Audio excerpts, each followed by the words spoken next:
Chisangamalata here of the Sun with the man who needs no introduction. Surging cruiserweight contender, undefeated 7-0, Chev Clarke. Chev, how are you doing? I'm very well, my man. How are you? Happy New Year.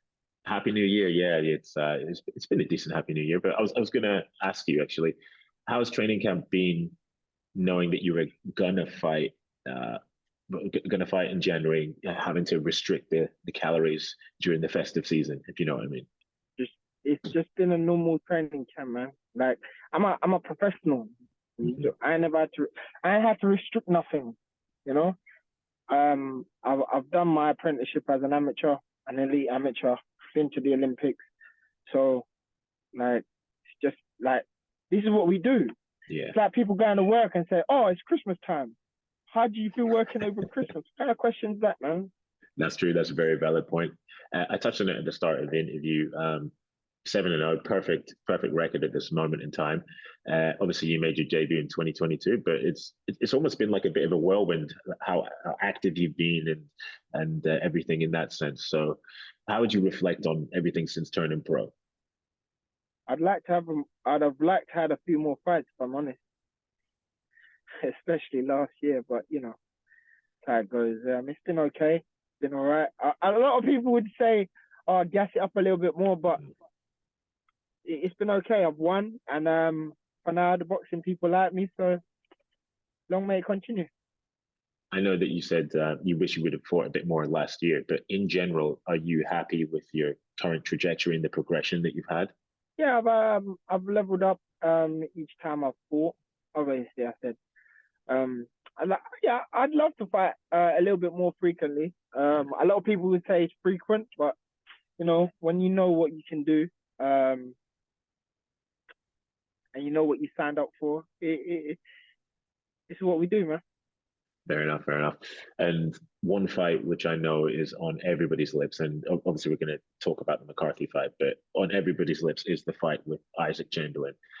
I mean, hopefully that can come to fruition sooner rather than later, but how frustrating that it isn't in the immediate horizon.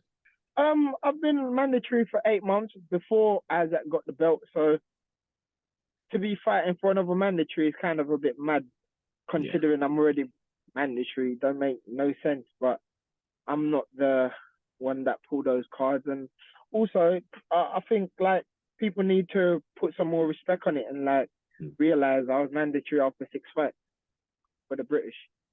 Nobody want to talk about it. Nobody want to push it, you know. But like, put some respect on it. Out of all the Olympians, who's doing what I'm doing? No, that's a Other than very, Galal Yafai, yeah. other than Galal Yafai, who's doing what Chev's doing? Can't think of anyone off the top of my head. You've got me there. Because there's no one.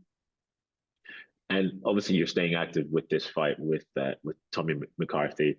Um, I mentioned progression there. Do you think that this is a good step up? I mean, everybody keeps saying so, so I suppose so. I'm not. All I know how to do is to stay ready, Mhm. train, prepare for these guys, execute, and execute in great fashion. So, I suppose it is because of what he has done or attempted to do. But that doesn't mean nothing to me. Like when we fight, whatever I've done, whatever he's done is irrelevant because it's a new fight, it's a new day, and I will win on the 27th. We talked about narratives, and one of the narratives that I'm seeing around this fight is that it's a bit of a risky fight. Obviously, it's keeping you active, which is a good thing. But I've seen a few people say that maybe even it's a potential banana skin. What's your assessment of that? Every fight is a banana skin, isn't it? Mhm. Every fight is a banana skin. People are talking like you come into these fights and the opposition ain't got no chance. Like we're big guys. All it takes is one punch from 75. I'm sorry, from what's it? Middleweight, middleweight or super middleweight upwards.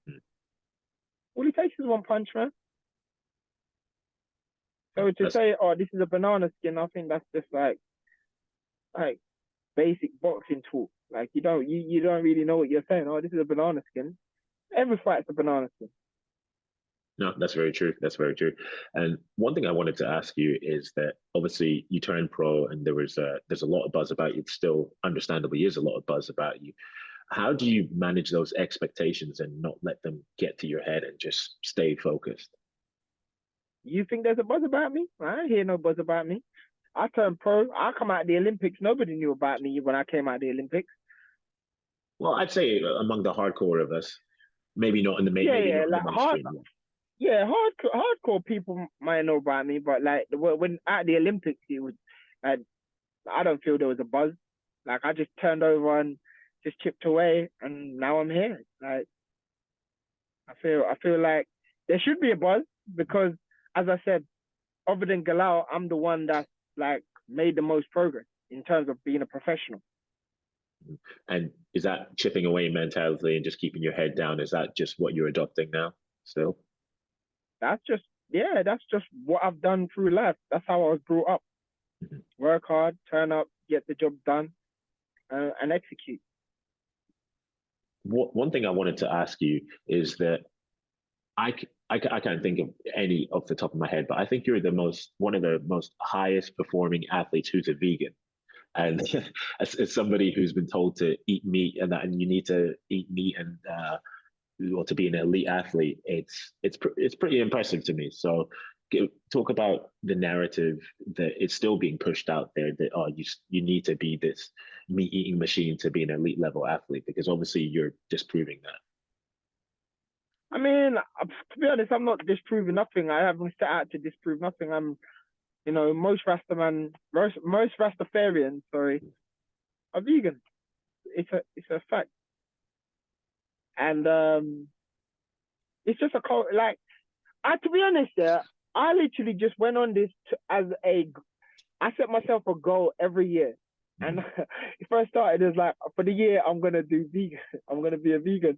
And then after, I just kind of went with it. I haven't done no studying or nothing like that. Oh, I just have gone along with it, and I've enjoyed it. You know what I mean? So if it's inspiring people, cool. But I haven't set out to be that guy. Do you know what I mean? As I said, like in Jamaica, like from what I know, most Rasta people are vegans. They just eat natural, and they're strong people, like strong yeah, people, man. You see some of this stuff these guys are lifting and the work that they do all day. So that's where it comes from, to be honest. So I'm not trying to set a standard. I'm not trying to inspire anybody, even though if it does, respect, but that's not my goal. I'm just doing me. I just wanted to be a little bit uncomfortable. So I thought I'm going to try this because, yeah. fair enough. I don't think I'd have the mental capacity to do that, but you never know. Right, for this section of the interview, I want to get away from like the boring generic boxing questions and try to shine a light on the Chev Clarke that people may not know. So it's called Ultimate Yeah. Unknowns, and it's just a few quick fire questions to so people can get to better know you. So if you can recall, when was your first ever fight? And it doesn't have to be boxing match or whatever, but your first ever fight that you can ever recall. It could be with a sibling. I know I had lots with my older brothers. So when was your first ever one? I think when I was younger, yeah, I have a lot of siblings in it, but I have a few brothers, and I think a few of them are older than me. But I had no fear, like, and I always used to just annoy them and like try to, and they, what they did, all of them like ganged up on me, hold me, and like when they give you dead legs, they Yeah. held me down. They held me down and gave me dead legs. And I was laughing, and then like it was all fun and tears, and then I just got back up. I got a bit mad after I got back up, and I was just still on their necks, like, like okay, do that to me on your own. I was younger, but I had no fear. I was just let's go. Fair enough. And sticking with the fighting theme of this segment, who is Chev Clarke's dream opponent from any generation of boxing? I don't have a dream opponent. Like I don't understand that. Why would you wanna? I've never thought of that. So sorry, I can't. Never, I never can't. thought of it. Not even like a Evander Holyfield, like an icon like that. I've never thought of somebody that I'd want to fight. Like, I just think, like, as a boxer, it's a weird. No, as a combat athlete, we're weirdos. There's screw loose with all combat athletes. Think about this, yeah. As a human being, as any animal on this planet, let me. Nah, as a human being, yeah, we're wired to go away from confrontation. Yes. That's true. Yes, I'd say so. So as a combat athlete, you must be missing something because we prepare for confrontation on a daily basis. Or you could say conversely that you've got something else added to it, and you're not missing something, if you know what I mean. Either way, but then you're adding or taking away in it. I suppose you could. It's glass half full, half empty. But yeah, we're a little bit mad. But I've never had an opponent like I'd want to fight that person. Nah, I've never thought that. Fair enough. And what is Chev Clarke's guilty pleasure? Something that you enjoy doing that people may not know. I just love being away from people, man. I love being. Just leave me alone. Going back to the topic of food, what's your favorite cheat meal? I ain't gonna lie, like the Beyond Meat burger.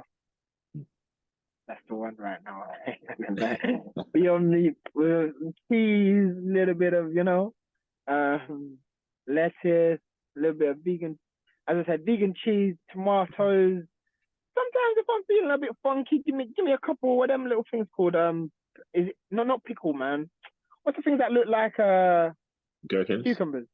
Gherkins. Chuck a couple of them in with some mustard, and I'm good. Loads of mayo though. If you don't like mayo, I don't know what is wrong with you. Like mayo is amazing. I've tried the Beyond Meat burgers; they're good, and I was with you in everyone all the top. I was with you in all the toppings until you said gherkins, man. That ruined it for me. No, sometimes, not all the time. Oh, okay, Sometimes the gherkins just a little bit. But sometimes I'm feeling a little bit. You know what I mean? Yeah. Fair enough, fair enough. And if you can recall the time throughout your amateur career and even during your pro career when you felt the most vulnerable, when would you say that time was? I don't know. I think like when you win, when you're always winning, and then like when people are trying to congratulate you too much, that makes me uncomfortable. I don't like that. Fair enough. You don't like hearing too much praise all the time, or?